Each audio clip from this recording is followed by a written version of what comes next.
Good afternoon, everyone. My name's Lee Smith. I'm the volunteer deputy chief for Salisbury Fire Department. And appreciate you allowing us to participate in the budget process. Always when we're asking for money, it's nice to make the council and the mayor aware of how we're using our money that the city provides for us. I did a recap. The first page is a recap of fiscal year 2024. We assisted in funding over $115,000 in projects. We purchased the Hurst hydraulic tools, the Jaws of Life, everything else. It's going to a battery-powered system. So that was a combination of $33,000 that we purchased. As part of our cancer reduction program that we adopted last year, used to be that cardiac events were the leading killer of fire department personnel. It's been overtaken by cancer. Cancer is what we're exposed to on a day-to-day basis. Cancer is now the #1 killer of firefighters. So we initiated a cancer reduction program, and with that, the Nomex hood, which is the mask that the firefighters wear to protect their face and ears and all. We purchased 2 of those for every member, so they will have basically a spare. They're different colors, so they know when they wash them out. And when they wash them, they have a different color for the next shift or next whenever the event occurs, and they go through a decontamination process for the gear and everything as well. We purchased $17,000 in outdated fire hose that was deemed, when we did our annual inspections, was deemed to be defective based on pressure tests. So we purchased $17,000 worth of hose. And then, like everything else, fire department evolves with newer and later technology. In the process of doing that, we evaluated different nozzles for the fire apparatus. The manufacturers brought us different ones for us to try, and we made a consensus of which ones we wanted, and like I say, it was a purchase of $22,000. Last but not least, we upgraded a lot of the gym equipment at headquarters, $35,000. It was originally just Salisbury Fire Department, but now my understanding is we've opened up, all city departments have access to that facility for using.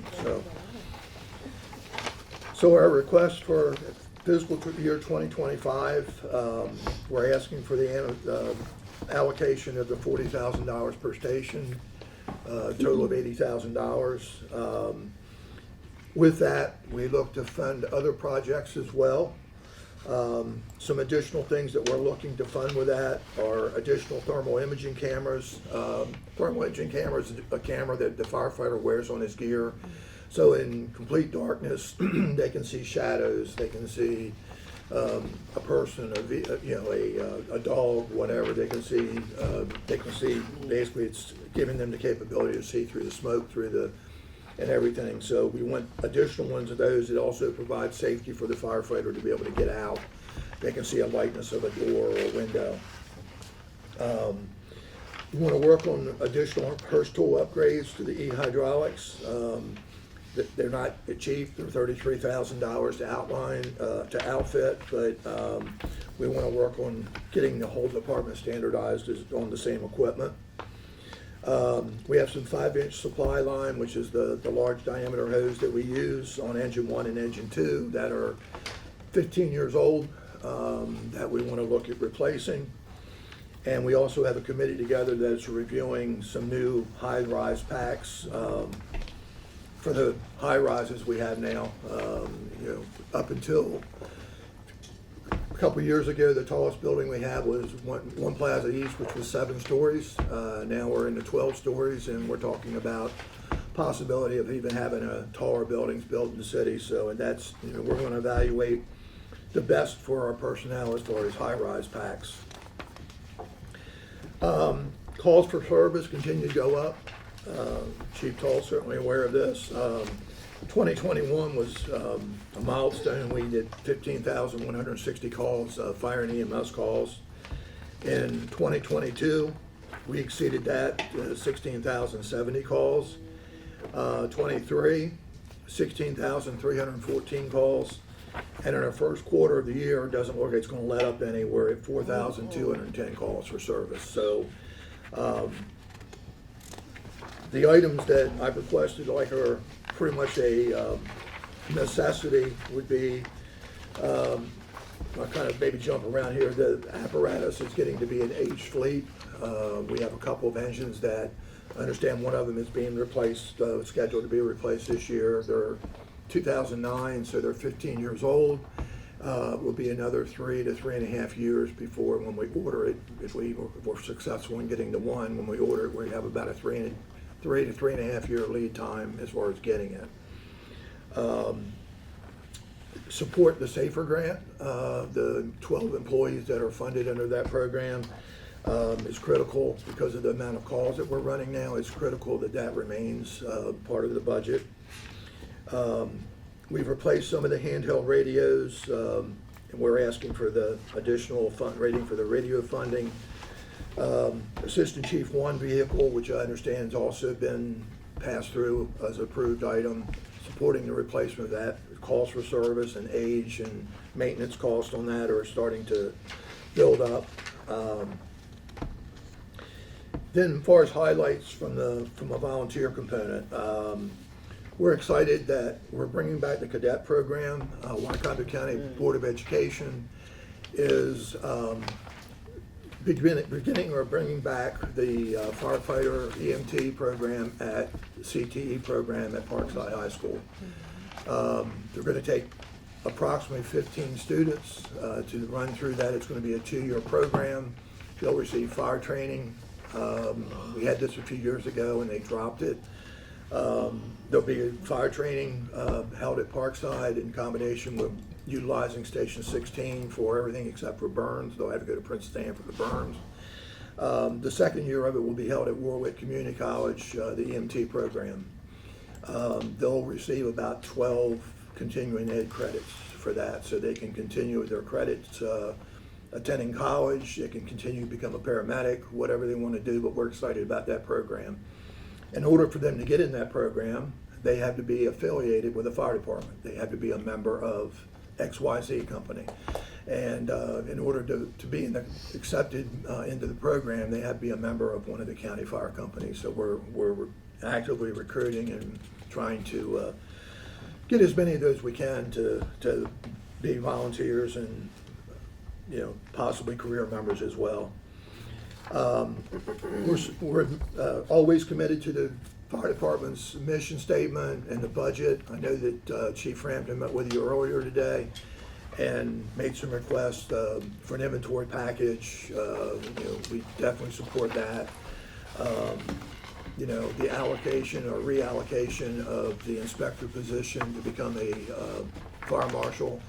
The fire marshal division is only getting busier and growing, particularly now that we're doing starting to do fire inspection or fire investigations. Excuse me, they've already doing inspections. So we're doing all the plan and reviews for new construction, for fire lanes, all that type of work. Then we're actually going out doing the annual inspections, which are required. And now we're starting to do fire investigations. So they'll go out and actually determine the cause of the fire. We need the 3 people in the position, and then the second part of that is the current position, it's an inspector's position, is a civilian position. And like I related to earlier about the exposures to cancer,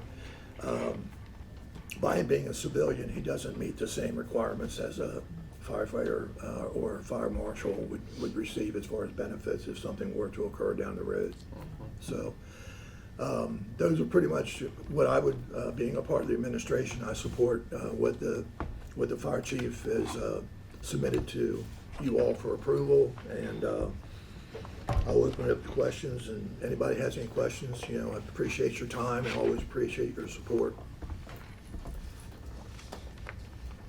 Lee, how many thermal imaging cameras? We're looking to buy 6 6. as far as what we've gotten a budget for so far. One question, there's 2 volunteer fire departments. Correct. So what would it be like to combine it? It just. An act of Have you Congress. watched Mad Max Beyond the Thunderdome? Yeah. It is, Yeah. there's a lot of pride, and I mean, it would, Two different. They're two independent they're two corporations. independent So they would corporations. have to agree to dissolve Agreed. a Yeah. corporation. Yeah, But they have the same mission, Yes. correct? they have the same mission, we follow the same, they, with the city charter, they fall under the same Right. fire chief and, you know, all that. There's there's advantation as far as, we receive, poking the hornets. we received 508 money from the county, or from the state, actually. State filters it down to the county. Those two corporations receive funding, whereas there was one, we don't ever receive funding for You one. get twice as much funding. That's enough said. I It's a high-rise pack. didn't realize. High-rise pack is, it's a, Jetpack. it's a pack that we carry up with hose. Like, for instance, what we do is we go to the floor below the fire. So let's say the Ross building's 12 stories. If we had a fire on the 10th floor, floor. We would go to the 9th, we'd hook up the standpipe connection and go up this sets of stairs to the fire floor, the fire where the floor So was. you access them. So we don't have enough hose, or Oh, okay. we probably have enough hose, but be manually as far as trudging it up 10 flights of steps. It's We lighter actually, hose than what is typically it's single carried. jacket versus double jacketed hose. It's not designed for as high a Just pressure. extra extensions. It's just fire hose that is 50-foot lengths, that is Single lighter weight, Single jacket. single jacket. It's designed that Way more it's forward. lighter weight that they can carry it over top of their air pack when they're climbing steps. Okay. And it's designed to make connection in a stairwell It is nice. right below the fire floor to advance it up the hallway. Right. That's all. So as the buildings get larger, and, you know, I don't know if it's still on the agenda, I understand it was a 22-story building that was being looked at down in the old flea market area, but I'm sure that buildings are only going to get larger now. Like I said, our tallest building before was 7 stories, which was One Plaza East. A lot of people thought Tidal Health's 5 stories, but, you know, we're trying to make the job safer, easier, everything else for people that go out and do it. Yes. Getting into Ocean City. Yeah, Ocean City, we're getting into that with Oakville with.